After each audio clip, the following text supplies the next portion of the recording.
Hello everyone. आज जो है हम नेक्स्ट टॉपिक करने जा रहे हैं चैप्टर नंबर 2 सॉल्यूशंस का। जैसे कि आपको पता ही है हमने कुछ टॉपिक्स ऑलरेडी कर लिए थे, जिसमें से हमने रॉल्स लॉ के पॉजिटिव नेगेटिव डेविएशंस जो हैं वो कुछ कर लिए थे। उसके कुछ अगर न्यूमेरिकल्स भी सॉल्व किए थे हमने। तो अगर आपने वो वीडियोज़ नहीं देखी हैं तो पहले आप वो वाली देख लीजिएगा, क्योंकि उसके बिना आपको नेक्स्ट टॉपिक जो है वो समझ में नहीं आएगा। ठीक है, तो इससे पहले relative lowering in vapour pressure करने से पहले एक टॉपिक है छोटा सा, उससे बिना ये नहीं आता। ठीक है, तो ये है हमारे पास colligative properties. What is mean by colligative properties? Colligative का मतलब कुछ ऐसे, जैसे इसको समझने से पहले आप एक डेली लाइफ का एग्जांपल लीजिए। जैसे हमारे पास जब इलेक्शंस होते हैं, आपको पता ही है इलेक्शंस के अंदर दो तरह के लोग होते हैं। एक ऐसे जो कि एजुकेटेड और एक ऐसे जो नॉन एजुकेटेड या अनएजुकेटेड। ठीक है, अनएजुकेटेड पर्सन्स। अब इलेक्शन के दौरान ये नहीं देखा जाता कि जिनको वोट दी गई है, जिन्होंने वोट दी है, मतलब जैसे मान लो नॉन एजुकेटेड या अनएजुकेटेड जो पर्सन थे हमारे पास, उन्होंने क्या सोच समझकर वोट दी। वो बेवकूफ़ है, पागल है, कुछ भी है, मतलब हमें उससे कोई फ़र्क नहीं पड़ रहा। उनको काउंटिंग किससे मतलब है? नंबर से। मतलब अगर मान लो अनएजुकेटेड पर्सन या बिल्कुल जिन्हें कुछ पता ही नहीं है, उन 100 लोगों ने वोट दे दी, और एक साइड एजुकेटेड पर्सन जो बहुत अच्छे समझदार पर्सन थे, कुछ सोच समझ कर उन्होंने वोट दी, मान लो वो भी 20 पर्सन थे, है ना। तो ऑफकोर्स इलेक्शन में जीतेगा कौन? नंबर देखा जाता है, ना कि ये देखा जाता है कि क्वालिटी भी, जो जो वोट दे रहे हैं उनकी क्वालिटी क्या थी, किस बिहाफ पे उन्होंने दिए, उन्होंने किसी चीज़ के पैसे लेकर वोट दिए हैं या फिर अपनी किसी थिंकिंग से वोट दिया है, क्या सोच समझ कर वोट दिया, इससे फ़र्क नहीं पड़ता। इसी तरह से हमारी जो है वो कोलिगेटिव प्रॉपर्टीज़ होती है। मतलब कहने का कि जो मान लीजिए हम जैसे बात कर रहे थे कि मान लो एक सॉल्यूट है जो एक सॉल्वेंट के अंदर डिजोल्व है, ये हमारे पास सॉल्वेंट है। ठीक है, इसके अंदर मान लो नमक डिजोल्व है, इससे फ़र्क नहीं पड़ता कि ये नमक है, ये शुगर यानी कि ये चीनी है, या ये कोई ग्लूकोज है, या ये कुछ कुछ भी अदर कोई यूरिया है, कुछ भी है, कोई भी एक ऐसा सॉल्यूट जो मतलब इसके अंदर हमने डिज़ोल्व कर दिया, या इस पर घुल गया या अनडिज़ोल्व रहा, जो भी हुआ। ठीक है, अब ये जो चीज़ें इसमें रह गई, इसमें नंबर पर फ़र्क पड़ रहा है, यानी कि 1 है, 2 है, 3 है, ये 10 है, 100 है, यानी कि 10 मॉलिक्यूल थे, 100 मॉलिक्यूल थे, 1000 मॉलिक्यूल थे इसके, उससे फ़र्क पड़ता है, ना कि इस चीज़ से फ़र्क पड़ता है कि मतलब ये किस चीज़ से बने थे, यानी कि नंबर पर डिपेंड करता है। तो कोलिगेटिव प्रॉपर्टीज़ जो होती हैं, ये सब की सब वो प्रॉपर्टीज़ होती हैं जो number of the solute particles पर डिपेंड करती हैं, जो सॉल्यूट जो घुलता है उसके नंबर पर डिपेंड करती है, इररिस्पेक्टिव कि ये इस बात से फ़र्क नहीं पड़ता उन लोगों को कि जो उनका नेचर ऑफ द सॉल्यूट क्या है। नेचर ऑफ सॉल्यूट पर ये फ़र्क नहीं पड़ता, ये फ़र्क किस पे पड़ता है? नंबर ऑफ सॉल्यूट पार्टिकल्स पे। ठीक है, जैसे कि एग्जांपल के तौर पे मैं आपको समझाती हूँ कि अगर मान लो आपने शुगर या फिर सॉल्ट डिज़ोल्व किया पानी के अंदर। ठीक है, कभी कभी आपने देखा होगा कि आइसक्रीम्स के अंदर जो होता है वो कई बार नमकीन टेस्ट आ रहा होता है। इसका मतलब क्या होता है कि जो पानी था, जो वहाँ पर जैसे मान लो आइसक्रीम बनाई, उसके साइडों में जो बर्फ़ लगाई गई थी उसके अंदर वो ना नमक स्प्रे कर देते हैं, ताकि ये जो नमक है वो इजीली पिघले ना। मतलब कि ये जो नमक नहीं, सॉरी, ये जो आइस है ये इसके अंदर से आराम से मेल्ट ना हो, क्योंकि इसका जो फ्रीजिंग पॉइंट है वो घटा देता है, और मतलब ऑफ कोर्स मेल्टिंग पॉइंट भी जल्दी पिघलती नहीं है। ठीक है, इसके बारे में भी हम डिस्कस करेंगे बहुत अच्छे से। तो यानी कि ये जो हमारा NaCl क्या कर रहा है, इसमें NaCl डालने से, अब इस NaCl को डाला है आपने, तो ये कितने क्वांटिटी में डाला है, थोड़ा डाला है, ज़्यादा डाला है, उस पर डिपेंड करेगा कि आइस कितनी जल्दी पिघलेगी। यानी क्वांटिटी पर डिपेंड करता है, नंबर ऑफ मॉलिक्यूल्स पर डिपेंड करता है, ना कि ये जो NaCl हमने डाला गया ये किस क्वालिटी का डाला गया, इससे कोई फ़र्क नहीं पड़ता। ठीक है, अभी हम इसके स्टार्ट करते हैं। सबसे पहला जो टॉपिक है कोलिगेटिव प्रॉपर्टीज़ का, that is a relative lowering in vapour pressure.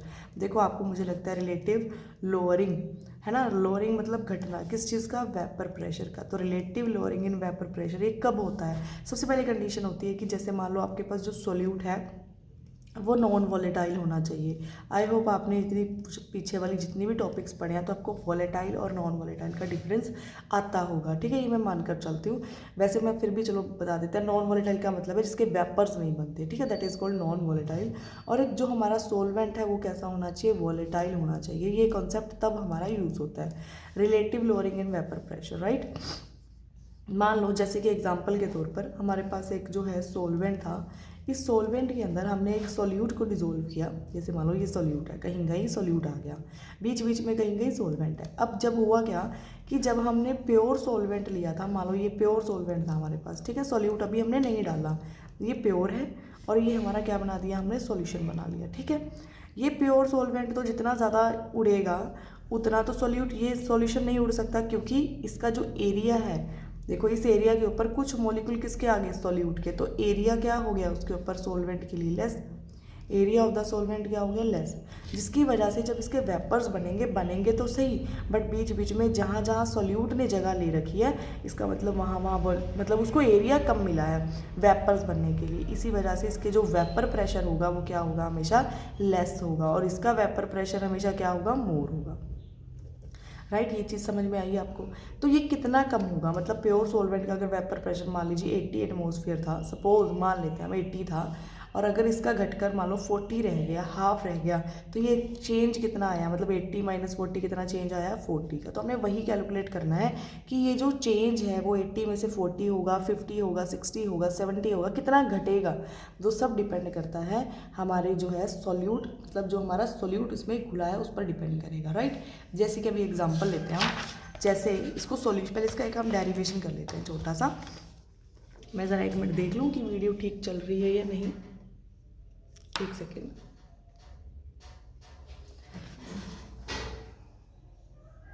ठीक है जी। तो देखिए जैसे कि हमारे पास शुरू में क्या रहता है, हमारे पास एक होता है पी नॉट, प्योर सोलवेंट का vapour pressure, pure solvent vapour pressure, ठीक है। पी एस क्या होता है, जो हमारा सॉल्यूशन का vapour pressure, solution vapour pressure, solvent मतलब अभी अकेला इसमें सॉल्यूट हमने नहीं ऐड किया है। एक्स ए होता है mole fraction of solvent, mole fraction of solvent, यानी कि जो वॉलेटाइल होता है उसका मोल फ्रैक्शन है। एक्स बी मतलब मोल फ्रैक्शन ऑफ सोल्यूट, जो कि हमारा नॉन वॉलेटाइल है, उसकी बात की जा रही है, ठीक है। आपको सिंबल्स के यूजुअल मीनिंग पता होनी चाहिए। अब हमारे पास जो प्योर सोलवेंट का वेपर प्रेशर था वो ज़्यादा होता है हमेशा, ऑफ कोर्स, है ना, और पी एस यानी कि सॉल्यूशन का कम होता है। चेंज यानी कि इसमें से मान लो 70 था, अब घटकर मान लो 30 रह गया, तो कितना कम हुआ, 40 का कम हुआ, तो वो बात कर रहे हैं। तो यानी कि 70 में से 40 चेंज, रिलेटिव चेंज कितना आ रहा है, लोअर कितना हो रहा है, उसको हम किससे रिप्रेजेंट करते हैं, मान लो डेल्टा पी से, ठीक है। तो P naught minus P S, उसको हम क्या बोलते हैं, change in vapour pressure, right. अब इस पी एस को हमें याद होगा, अगर आपको, हम पी एस को क्या लिखते हैं, पी नॉट इंटू एक्स ए। याद है आप लोगों को ये चीज़ कि हमने पुराना जो कॉन्सेप्ट किया था रोल्स लॉ वाला स्टार्टिंग में, वहाँ से आप ज़रूर इसको वीडियो को देख लीजिएगा, ठीक है। तो यहाँ से मैं वहाँ से इसकी वैल्यू पुट कर रही हूँ पी नॉट इंटू एक्स ए, ठीक है। यानी कि हमारा सोलवेंट का वेपर प्रेशर, मोल फ्रैक्शन उस सोलवेंट का उस पानी में, क्योंकि सोल्यूट के तो वेपर्स बनेंगे ही नहीं, तो हम उसका वेपर प्रेशर तो इसमें यूज़ ही नहीं कर सकते ना। तो आपने ध्यान रखना है यहाँ आपने ए पुट करना है या बी, ठीक है। अगर आप बी पुट कर देंगे तो उसका तो वेपर प्रेशर क्रिएट ही नहीं होगा सॉल्यूशन के अंदर, तो सॉल्यूशन में सिर्फ वेपर प्रेशर किसका आएगा, उसका आएगा जिसके वेपर्स बनते हैं, तो सोलवेंट का ही रहेगा, क्योंकि ये तो नॉन वॉलेटाइल है, इस बात का बहुत ध्यान रखिएगा। फिर पी नॉट को हमने दोनों में से बाहर लिया, तो 1 माइनस क्या बन गया, एक्स से, है ना। तो आपको पता ही है कि दोनों का मोल फ्रैक्शन किसके बराबर होता है, हमेशा 1 के। तो अगर मैं इसमें से एक की वैल्यू पुट करूं तो X B is equal to 1 minus X A, यानी कि मैं 1 माइनस एक्स से ए की जगह क्या लिख सकती हूँ, एक्स बी, ठीक है। तो कुल मिला के मैंने कहानी क्या शुरू करी थी, P naught minus P S किसके बराबर आ गया, वो आ गया P naught into X B के बराबर आ गया। ये चीज़ आपको समझ में आ रही है, मतलब मैंने इसी को सोल्व किया और वो सोल्व करके क्या आ गया, शुरुआत मैंने एक्स ए से करी थी जिसके वेपर्स बनते हैं, लेकिन अल्टीमेटली वो क्या बन गया हमारा एक्स बी, क्योंकि हमने उसको एग्जैक्टली सोल्व कर लिया, ठीक है। अब इसमें से अगर मैं इन दोनों साइड से पी नॉट प्योर वाले सोलवेंट के वेपर प्रेशर से डिवाइड कर दूँ तो आंसर क्या आ जाएगा, P naught minus P S divide by P naught is equal to, P naught से पी नॉट कट जाएगा, that is equal to X B, ठीक है। दिस इज़ द फॉर्मूला, और इम्पॉर्टेंट फॉर्मूला है ये कि जो हमारा, अगर आपको कभी भी मोल फ्रैक्शन निकालना हो किसी भी ऐसे सॉल्यूट का जिसमें आपका एक सॉल्वेंट आपका मतलब कि कम्प्लीटली डिजोल्व होता हो, दूसरा आपका सॉल्यूट जो है सॉरी डिजोल्व नहीं, जो एक वॉलेटाइल हो, दूसरा जो है हमारा नॉन वॉलेटाइल हो, उस केस में हम ये वाला फॉर्मूला अप्लाई करेंगे। इस बात का बहुत अच्छे से ध्यान रखिएगा, ठीक है। इसमें आपको पता है जो हमारा मोल फ्रैक्शन रहता है वो हम कैसे निकालते हैं, N B by N A plus N B, ऐसे निकालते हैं ना मोल फ्रैक्शन। तो ये मोल फ्रैक्शन का फॉर्मूला रहेगा जिसमें हमारे नंबर ऑफ मोल्स जो हैं ये सॉल्यूट के रहेंगे डिवाइड बाय हमारे, यानी कि वो चीज़ रहेगी जो नॉन वॉलेटाइल है उसकी चीज़ ऊपर रहेगी। ठीक है, इसको कई जगह पर कई बुक्स में इसको x2 that is equal to n2 by n1 plus n2 ऐसे भी लिखा होता है। तो वो एक ही बात है, इसको घबराइएगा मत, आप अपने हिसाब से इसको 1 2 3 A B C D लिख सकते हैं। ठीक है, ये आपके ऊपर डिपेंड करता है कि आप इसको 1 2 लिखना चाहते हैं या A B लिखना चाहते हैं। ठीक है, तो this is the relative lowering in vapour pressures का एक क्वेश्चन हम ज़रूर सोल्व कर लेंगे ताकि आप लोगों को दिक्कत ना आए। तो मैंने एक क्वेश्चन जो है वो सोल्व कर मतलब कि ओपन करके रखा हुआ है, हम यहीं से सोल्व करेंगे। मैं एक सेकंड चेक कर लूँ कि कहीं हम वीडियो बनाएं और वो रुक जाए। ठीक है, तो ये देखिए, ये हमारे पास एक क्वेश्चन है, एक छोटा सा क्वेश्चन है, ये वाला क्वेश्चन करेंगे। क्या लिखा है देखिए, calculate the mass of a non volatile solute. पहली बात तो ये कि बच्चों को ना ये समझ में नहीं आता कि हमने कब फॉर्मूला ये वाला लगाना है, कब कौन सा फॉर्मूला लगाना है। तो क्वेश्चन को ध्यान से पढ़ा कीजिए कि आपको क्या कहा गया है। देखिए क्या लिखा है, calculate the mass of a non volatile solute. एक नॉन वॉलेटाइल सॉल्यूट है, सबसे बड़ी बात यही है कि आपको जो सॉल्यूट घुला गया एक सॉल्वेंट के अंदर वो वॉलेटाइल नहीं है। जब वॉलेटाइल नहीं है तो उसके वेपर्स नहीं बनेंगे। इट मीन्स आपको फॉर्मूला कौन सा लगाना है, relative lowering in vapour pressure, कि पहले की बजाय वेपर प्रेशर क्या होगा, घट जाएगा। ठीक है, जिसका आपको क्या दिया गया, मोलर मास दे दिया। ठीक है, आपको निकालना क्या है, मास निकालना है। ठीक है, तो देखो अगर मैं इसको इस तरह से क्वेश्चन को पढ़ने यहाँ रख लेते हैं ज़रा एक बार, एक सेकेंड। नॉन वॉलेटाइल सॉल्यूट का आपको मास दिया गया, मास नहीं दिया गया, मोलर मास दिया गया है, विच should be dissolve in 114 gram of octane. उसको किस में डिजोल्व किया गया, ऑक्टेन के अंदर। क्या आपको ऑक्टेन पता है क्या होता है? ऑक्टेन मतलब 8 कार्बन की ऐसी लंबी सी चेन होती है और सबकी वैलेंसी आप पूरी कर लीजिएगा, मतलब कि हर एक कार्बन पे 4 बॉन्ड होंगे आपके। ठीक है, तो मैं मानकर चलती हूँ कि आप अगर +1 से ऑफकोर्स पढ़कर आए हैं तो आपको ये चीज़ आती होगी। ठीक है, to reduce its vapour pressure to 80%, यानी कि उसका वेपर प्रेशर पहले से घटकर कितना हो जाता है, 80% हो जाता है। ठीक है, रिड्यूस टू इट्स 80, मतलब 100% से घटकर कितना हो गया, 80% हो गया। ठीक है, तो अगर हम इसको कुछ ऐसे मान लें, क्वेश्चन स्टार्ट करते हैं। ठीक है, तो आपको क्या दिया गया है, देखो सबसे पहले दिया गया है आपको मोलर मास और मास आपको निकालना है। ठीक है, हम इसको ए बी मान लेते हैं जैसे आपको ठीक लगे। तो आपके लिए क्या दिया है, मास, यानी कि आपको दिया गया है WB, आपको कैलकुलेट करना है। मोलर मास ऑफ B आपको दिया गया है 40 ग्राम।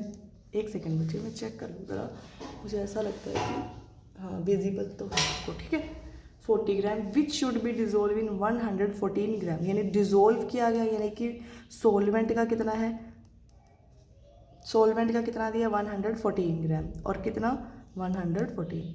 इसका मोलर मास कैसे निकालेंगे, इसका जो एक्चुअली फॉर्मूला होता है दैट इज़ C8H18 होगा। ठीक है, तो आप 12 गुना 8, ठीक है, प्लस 18 गुना 1। ठीक है, इसको आप सोल्व कर लेंगे आई थिंक। ठीक है, इसको सोल्व करके 114 ही आएगा, यानी कि बाई चांस इन्होंने दिया ही सोल्व करने के लिए, इजी दिया है ताकि आपको मास और मोलर मास कट जाए आपस में। ठीक है, और क्या दिया है कि इसका जो वेपर प्रेशर है वो घटकर कितना हो जाता है, 80% रिड्यूस, मतलब घटकर 80% रह जाता है। ठीक है, तो एक हमारे पास वेपर प्रेशर होता है प्योर सोलवेंट का। अगर आपको फॉर्मूला नहीं दिख रहा, ये देखिए हमने अभी फॉर्मूला निकाला है कि जो हमारे पास वेपर प्रेशर होता है प्योर सोलवेंट का minus solution divide by pure solvent, यही रहता है। तो अब प्योर सोलवेंट को हम मान लेते हैं कि ये हमारा कितना है, 100% है। ठीक है, अब अगर इसको 100% मानती हूँ मैं, ठीक है, अगर इसको मैं 100% मानती हूँ तो जो घटा है, किसका घटा है, 80% घट गया। ठीक है, 80% यानी 80/100 किस में से घट गया, PS, यानी कि टोटल प्योर सोलवेंट का 80% क्या है, बच गया हमारे पास। तो PS क्या आ गया हमारे पास, 80/100 इंटू P0। मतलब जैसे अगर मैं आपसे कहूँ आपके 100 नंबर थे, आपके पास 100 मार्क्स थे टोटल, उसमें से एक बच्चे के 80% नंबर आया आपके कंपैरिजन में। तो 80% आया मतलब क्या कि 80/100 कितने के 100, 100 के 100, यानी कि उसके कितने नंबर आए होंगे, 100, 80 नंबर आए होंगे, तभी उसके 80% बने हैं। अगर मैं आपसे कहूँ कि 120 के 80%, तो 120 के 80% कैसे निकालोगे, ऐसे निकलेंगे ना, 80% किसके, 120 के। इसी तरह से प्योर सोलवेंट का हमें नहीं पता कितना वेपर प्रेशर था, तो मैंने उसको P0 मान लिया। जैसे हमें यहाँ तो पता था कि 120 के 80%, यहाँ हमें नहीं पता, तो इसको मैं क्या मानकर चलती हूँ, P0। ठीक है। तो पी नोट के 80% मतलब 80/100 और वो हमारे पास क्या आ जाएगा, पी एस आ जाएगा। अब करते हैं फॉर्मूलाज के अंदर हमारे फॉर्मूले में वैल्यूज पुट, राइट। तो फॉर्मूला क्या था, P nought minus P S बटे P nought that is equal to X B, यही था हमारे पास फॉर्मूला। पी नोट की वैल्यू हमें नहीं पता तो उसको छोड़ दीजिए। पी एस आपको पता है कितना है, पी नोट इंटू 80/100 ये आपको पता है, बटे P nought, right. X B मतलब N B divide by M capital M B divide by N B by M B plus N A divide by M A, ऐसा ही रहता है ना। तो अब क्या रहेगा, एन बी की वैल्यू आपको दी गई है, सॉरी यहाँ पर क्या रहेगा हमारे पास, डब्ल्यू बी, गलती लिख दी, सॉरी डब्ल्यू, ठीक है। क्योंकि यहाँ पे एन बी होता है ना, फॉर्मूला क्या रहता है हमारे पास, N B by N A plus N B. तो मैं इसको डायरेक्ट पुट कर रही हूँ, नंबर ऑफ मोल्स किसके बराबर होते हैं, number of moles is equal to given mass, जो हमें गिवन मास होता है divide by its molar mass, यही फॉर्मूला होता है ना नंबर ऑफ मोल्स का। तो मैं वहाँ डायरेक्ट वैल्यू पुट कर रही हूँ। तो गिवन मास आपको नहीं पता तो आप इसको एज इट इज़ रख लो। मोलर मास आपको दिया गया था 40 ग्राम, तो 40 लिख लिया हमने, डिवाइड बाई एन बी, तो आप लिखेंगे same as it is, N B मतलब सॉरी एन लिखा हुआ फिर से हमने यहाँ गलती से डब्ल्यू लिखना था, ठीक है। डब्ल्यू बी मतलब डब्ल्यू बी लिखेंगे डिवाइड बाई 40 और डब्ल्यू ए कितना दिया गया था आपको, कितने में डिजोल्व है, 114 में। मोलर मास कितना था, 114, तो वो तो कट ही जाएगा, ये तो 1 ही हो गया।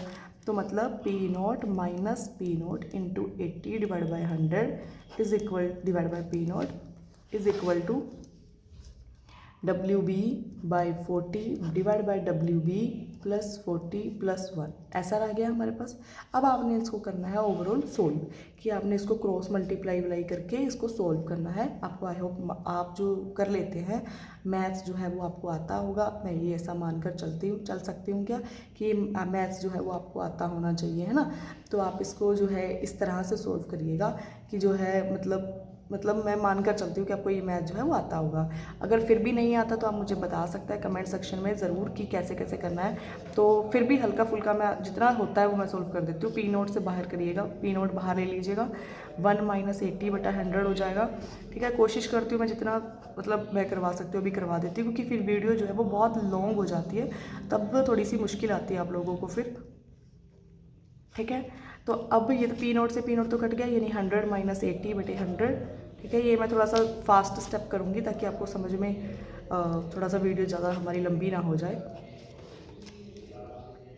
ठीक है। तो 100 माइनस 80 कितना हो गया, 100 minus 80 that is equal to 20, 100 minus 80 20/100 ये बच गया, और ये हमारे पास क्या बच गया, W B divide by 40 divide by W B by 40 plus 1। अब आप इसको यहाँ से क्रॉस मल्टीप्लाई कर लीजिएगा, फिर क्रॉस मल्टीप्लाई करके सोल्व कर लीजिएगा, तो आपके पास डब्ल्यू बी की वैल्यू जो है वो 10 आ जाएगी। डायरेक्ट सोल्व होगा, मतलब कंप्लीट सोल्व हो जाएगा, आपके पास वैल्यू पॉइंट्स में नहीं आएगी, ठीक है। तो अप्रॉक्सीमेटली जो है इसका जो आंसर है वो 10 ग्राम आएगा, यानी कि 10 ग्राम सोल्यूट को डिजोल्व किया गया था 114 ग्राम सोलवेंट के अंदर, ठीक है। तो ये बहुत मतलब कि इंपॉर्टेंट से न्यूमेरिकल्स है, जितने भी हमारे अब पीछे वाले टॉपिक्स हैं कॉलिगेटिव प्रॉपर्टीज़ के, जैसे आज हमने किया relative lowering in vapour pressure, इसके बाद हम करेंगे depression in freezing point, elevation in boiling point, osmosis, ये सब के सब हमारे इंपॉर्टेंट टॉपिक्स हैं। तो प्लीज़ आप इसको वीडियो को स्किप करके मत देखिएगा, सारे मैं वैसे ही बहुत कम मतलब इतना बताती हूँ जो आपका NCERT बेस्ड चीज़ें रहती हैं। तो प्लीज़ वीडियो को एंड तक देखिएगा, try to solve by yourself, कोशिश करिएगा कि खुद से सोल्व करिएगा। फिर भी कोई आपको दिक्कत आती है तो मुझे कमेंट करके ज़रूर बताइएगा कि ये चीज़ हमें समझ में नहीं आई, रिपीट करवा दीजिए प्लीज़, है ना। तो थैंक यू सो मच, आपने मतलब वीडियो को इतना देखा और आपने चैनल को इतना सारा प्यार दिया, कमेंट करके बताया कि आपने मतलब और वीडियो इस चीज़ के ऊपर बनाई है, तो मुझे बहुत अच्छा लगा इस चीज़ के लिए। And thank you so much for your support and cooperation.